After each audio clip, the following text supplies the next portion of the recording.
भक्तमाल की अद्भुत कथा।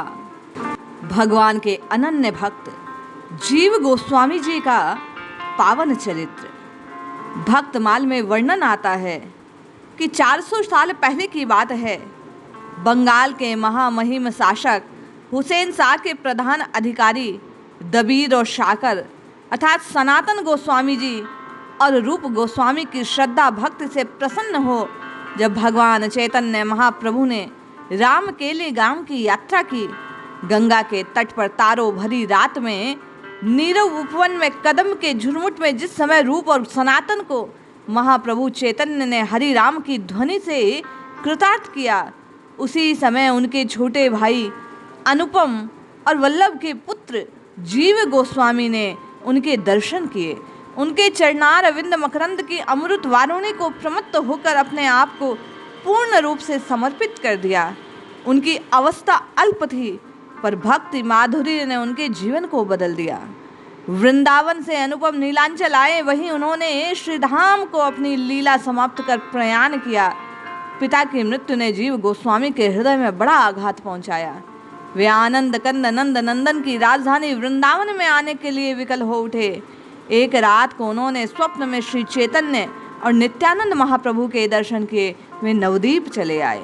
नित्यानंद ने उनको काशी तपन मिश्र के आश्रम में शास्त्र अध्ययन के लिए भेजा। जीव गोस्वामी ने मधुसूदन वाचस्पति से वेदांत न्याय आदि की शिक्षा पाई। वे शास्त्रों में पूर्ण रूप से निष्णात होकर परम विरक्त सनातन और रूप के पास वृंदावन चले आए। जीवन के 65 वर्ष उन्होंने वृंदावन में बिताए। श्री भगवान के स्वरूप और तत्व विचार में उन्होंने अपने पांडित्य का सदुपयोग किया। रूप ने उनको मंत्र दिया, समस्त शास्त्र पढ़ाए। जीव गोस्वामी पूर्ण विरक्त हो उठे। वे भगवती कालिंदी के तट पर पवित्र निवास करने लगे। वे भगवान की उपासना माधुर्य भाव से करते।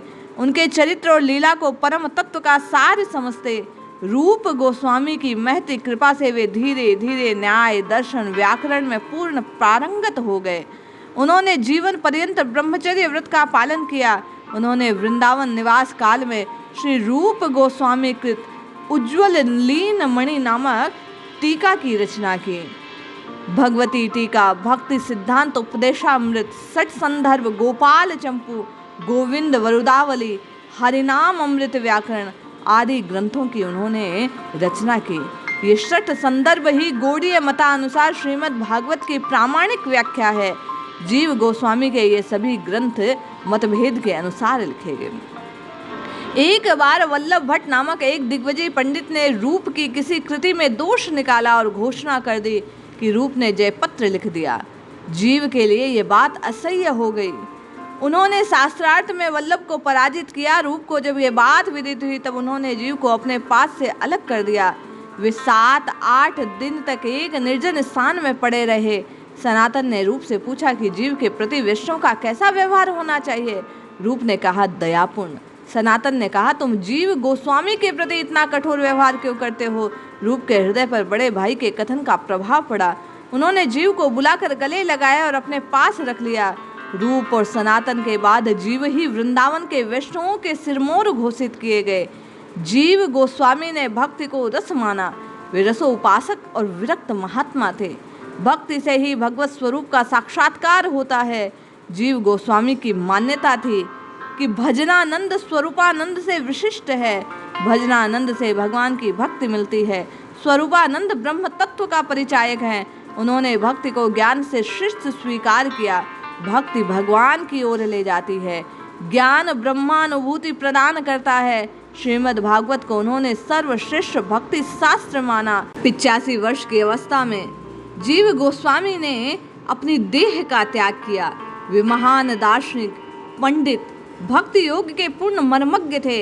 महात्मा, योगी, विरक्त और भक्त सबके सब सह समन्वय उनके जीवन में थे। वे भगवान के अनन्य भक्त नाम की रटना लगाने वाले, भगवान के स्वरूप को तत्वतः जानने वाले थे। ऐसे भगवत भक्त के चरणों में बारंबार प्रणाम है।